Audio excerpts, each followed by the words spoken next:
लाडक्या बहिणींचा विश्वास संपादन करण्यामध्ये आपण यशस्वी ठरल्याचं मुख्यमंत्री एकनाथ शिंदेंनी शिवसेनेच्या बैठकीत बोलून दाखवले। वळूया पुढच्या बातमीकडे। नव्या मुख्यमंत्र्यांचा शपथविधी 26 तारखेला होणार अशी चर्चा होती, मात्र आता सत्ता स्थापनेचा मुहूर्त लांबणीवर पडल्याचं समजते।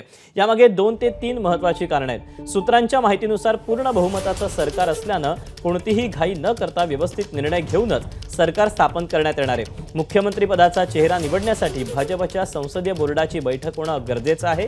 त्यानंतर अमित शहा आणि शिंदे, फडणवीस, अजित पवार यांच्यात बैठक होईल आणि मग त्यानंतर या तिघा नेत्यांचा शपथविधी होईल असं कळतंय। त्यामुळे 27 किंवा 29 तारखेला सत्ता स्थापन होण्याची शक्यता आता वर्तवली जाते।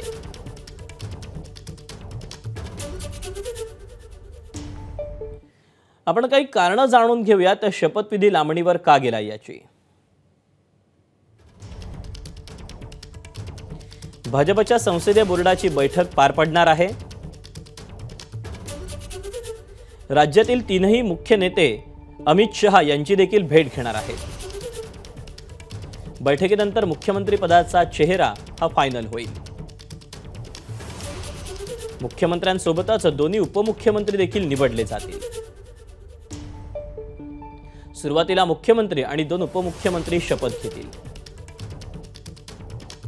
उर्वरित मंत्रिमंडळाचा शपथविधी हा नंतर होणार आहे।